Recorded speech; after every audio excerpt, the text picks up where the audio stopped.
Baik, Assalamualaikum warahmatullahi wabarakatuh. Yang terhormat Bapak Ujiono selaku dosen pengampu mata kuliah dari akuntansi. Di sini kita dari kelompok 6 akan menjelaskan terkait aset dan pengukuran akuntansi. Di sini kita kelompok 6 beranggotakan dari Dica Putri Desliani dengan NIM 170, Aldra Mutiara dengan NIM 182, Zanita Adelia dengan NIM 262, Kristiani Marta dengan NIM 263, dan Hanifah Astari dengan NIM 438. Yang pertama, terkait klasifikasi peneliti akuntansi. Jung mengklasifikasikan individu berdasarkan cara mereka menerima informasi, baik melalui sensasi atau intuisi, dan cara mereka mengambil keputusan, baik melalui berpikir atau perasaan. Komponen dimensi Jungian menurut Jung adalah sensasi melibatkan penerimaan informasi melalui indera, berfokus pada detail, menekankan pada masa kini dan hal-hal praktis. Intuisi melibatkan masukan informasi melalui imajinasi, menekankan keseluruhan atau gestalt, berkuat dalam idealisme, dalam memulihkan hipotesis, dan menaruh minat dalam jangka panjang.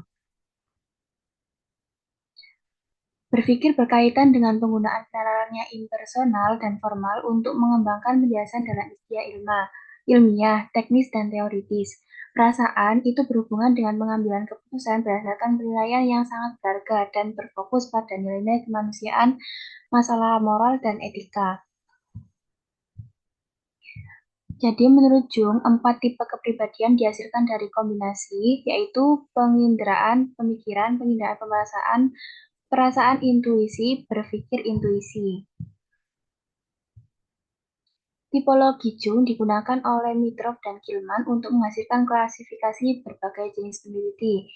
Yang pertama, ilmuwan abstrak, teori konseptual, humanis konseptual, dan yang terakhir humanis khusus.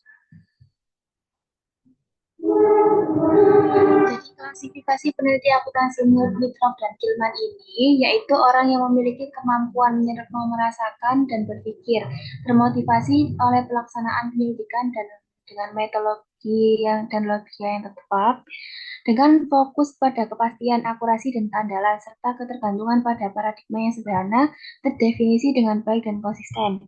Teoris konseptual yaitu seseorang yang memiliki intuisi berpikir mencoba untuk menghasilkan berbagai penjelasan atau hipotesis untuk fenomena dengan fokus pada penemuan daripada pengujian.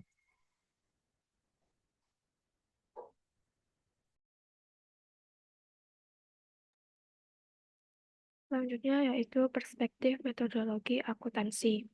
Pandangan yang diterima secara luas mengenai peran peneliti akuntansi adalah bahwa penelitian tersebut berfungsi untuk menetapkan hukum-hukum umum yang mencakup perilaku peristiwa-peristiwa empiris atau objek-objek yang menjadi perhatian ilmu tersebut. Dan dengan demikian memungkinkan kita untuk menghubungkan pengetahuan kita tentang peristiwa-peristiwa yang diketahui secara terpisah. Model ilmu pengetahuan alam yang mencakup pengambilan sampel yang cermat, pengukuran yang akurat, dan desain serta analisis yang baik terhadap hipotesis yang didukung teori, umumnya diadopsi sebagai model yang mendukung penelitian yang baik. Model ilmu pengetahuan alam telah menuai keberatan yang menyebabkan perdebatan metodologi ideografis versus nomotetik.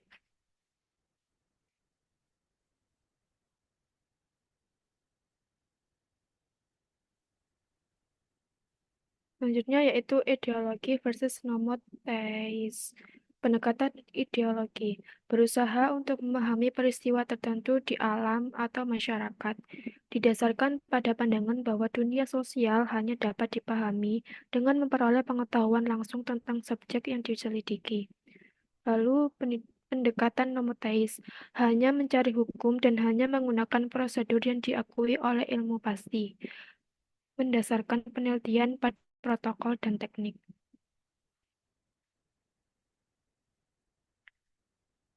Pendekatan ideografi versus nomotheis atau penyelidikan dari dalam versus penyelidikan dari luar berbeda dalam hal cara penyelidikan, jenis tindakan organisasi, dan jenis serta jumlah dimensi analitik. Metode ideologi tertarik pada pengetahuan tentang kondisi praksis, yaitu pengetahuan tentang bagaimana bertindak secara tepat dalam berbagai situasi tertentu. Metode nomoteis tertarik pada pengembangan teori pengetahuan universal. Selanjutnya yaitu perspektif ilmu akuntansi. Jadi situasi dalam penelitian akuntansi itu telah meningkat secara drastis selama bertahun-tahun.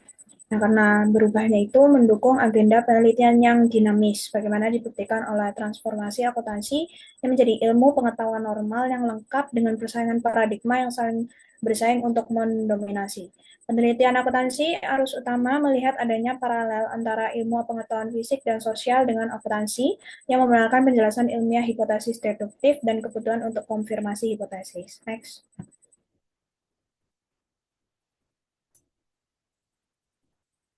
Nah, jadi sebenarnya apakah akuntansi itu merupakan suatu ilmu? Nah, menurut Basel itu terdapat definisi yang baik tentang ilmu pengetahuan, yaitu suatu pengetahuan yang terklasifikasi dan tersistemasi yang diorganisasikan di sekitar satu atau lebih teori utama dan sejumlah prinsip-prinsip umum biasanya dinyatakan dalam istilah kuantitatif pengetahuan yang memungkinkan prediksi dan dalam beberapa keadaan pengendalian kejadian di masa depan. Next. Maka berdasarkan definisi tersebut, akuntansi itu telah memenuhi kriteria dari Basel, yaitu mempunyai pokok bahasan tersendiri dan mencakup keseragaman dan keteraturan mendasar yang mendukung hubungan empiris, generalisasi, konsep, prinsip, hukum, dan teori. Next slide. Selanjutnya yaitu perspektif penelitian akuntansi. Penelitian akuntansi bersifat elektif dan beragam. Seperti ilmu sosial lainnya, akuntansi mendasarkan penelitiannya pada asumsi tentang sifat ilmu sosial dan sifat masyarakat. Pendekatan yang diterapkan oleh Burrell dan Morgan terhadap analisis organisasi dapat digunakan untuk membedakan empat visi penelitian dalam akuntansi. Yang pertama fungsional, yang kedua interpretatif, yang ketiga humanis radikal, yang keempat strukturalis radikal. Next slide.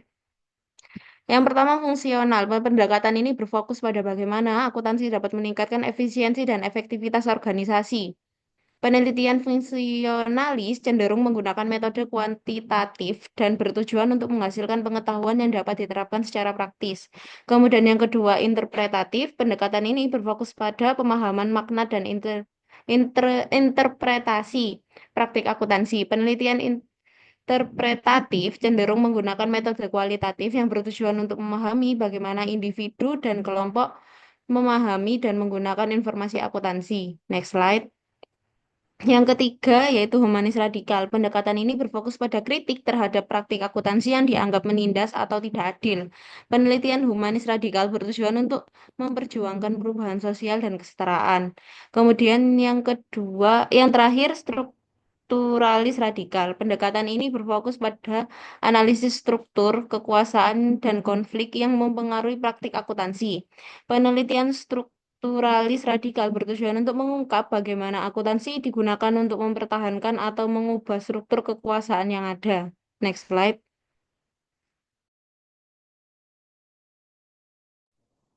Baik, selanjutnya ada fondasi intelektual dari akuntansi.